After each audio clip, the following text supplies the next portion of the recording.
Welcome to Simple Software Tutorials. In this video, I'm going to show you two easy ways to perform a quick reverse image lookup in Google Chrome. So you got to use Google Chrome for it to work like this. So I'm looking at some images here and say I want to figure out what kind of a monkey this is. What I can do is I can right click on any image that's online, and you want to look for search Google for image.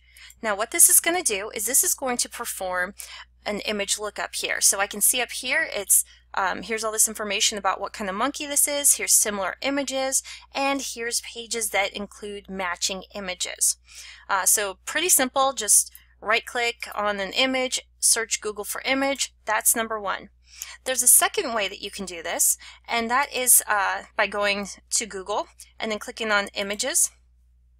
So this is a way that you can do it if you have this image saved on your computer. So I'm going to minimize this a little bit, and I can just drag and drop this right here. So what this is going to do now is this is going to upload the image and perform that same search. So I'm going to be able to see, what the best guess is for this, visually similar images, and again, pages that include those matching images. So super easy. Again, right click, look for search Google for image, and you're all set. I hope this was helpful for you. Don't forget to subscribe to my YouTube channel if you thought this was helpful. Check out simplesoftwaretutorials.com and have a great day. Thanks so much for tuning in.